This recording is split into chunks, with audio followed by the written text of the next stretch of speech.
Representative Jacobs, let's have you put on your hat as a member of the Foreign Relations Committee now. I'm curious your take on President Biden's suggestion at that political fundraiser on Thursday.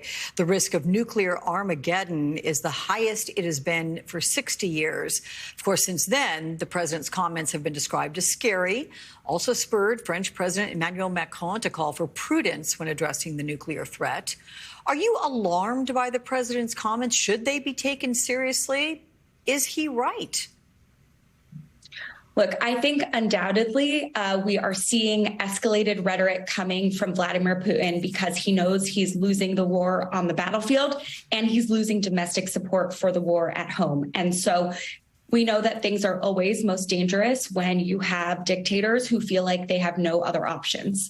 But we have not seen any intelligence that suggests that they are getting any more ready to use nuclear weapons.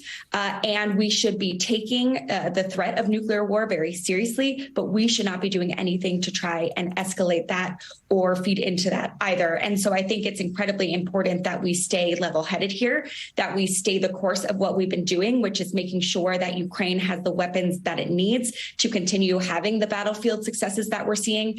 And we continue making sure the Ukrainians will be in the best possible position when it's time to negotiate, with which even Zelensky has said is the only way this is really going to end.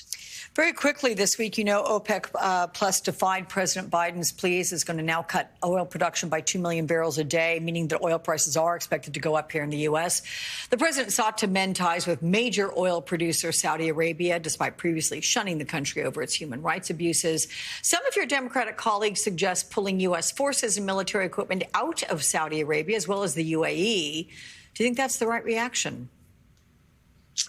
Look, I think the decision of OPEC to cut production, which is going to feed right into Russia's war machine and help them get money, is making a lot of us rethink what some of us have been saying for a long time, which is that our alliance with Saudi Arabia is not really serving us anymore.